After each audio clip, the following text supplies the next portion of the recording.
Police ने Balanagar PS इलाके में मई 2023 में दर्ज एक नाबालिग लड़की के अगवा और असमत दर्दी के मुकदमे में मफरूर मुलजिम को गिरफ्तार करके रिमांड पर भेज दिया। बालानगर डीसीपी सुरेश कुमार ने मीडिया से बात करते हुए बताया कि बालानगर पुलिस हदूद में वाक़े विनायक नगर में रहने वाली एक नाबालिग लड़की 5वीं क्लास में पढ़ती है, जिसकी पड़ोस में रहने वाला 25 साल केटरिंग वर्कर लक्की से दोस्ती कर ली और साल 2023 में उसने नाबालिग लड़की को मोहब्बत के नाम पर अपने झांसे में फंसा लिया और उसे घर से पैसे लाने को कहा। लड़की ने इसकी बातों पर यकीन किया और जब घर गई तो कोई नहीं था, तो उसने अपने कपड़े स्कूल बैग में पैक किए और घर से 30,000 रुपए लेकर आई।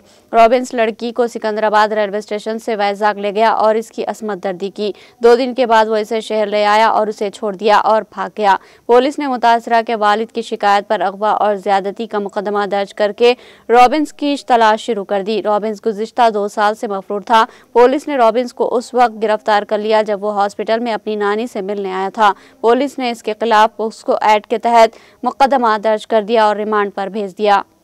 బాలానగర్ జోన్ లిమిట్స్ లో ఉన్న బాలానగర్ పోలీస్ స్టేషన్ లో ఒక నిందితుడు ఇతను చాలా కాలంగా పోలీసులు కళ్ళు కప్పి తప్పించుకొని తిరుగుతూ ఉన్నాడు. ఆ కేసులో Balanagar inspector and Balanagar ACP గారు ప్రాపర్ గా మానిటర్ చేసి ఈ అక్యూజ్డ్ ని, ఇతని పేరు రాబిన్సన్, ఇతని వయసు 25 సంవత్సరాలు.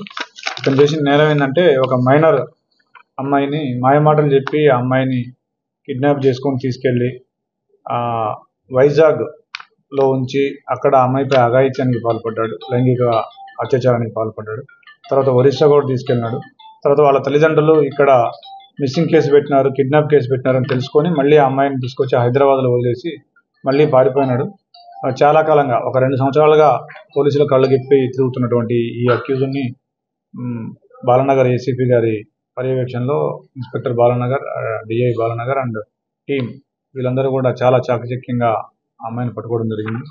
దీంట్లో పిఎస్ఐ కూడా చాలా యాక్టివ్గా వర్క్ చేసినాడు. So I appreciate him.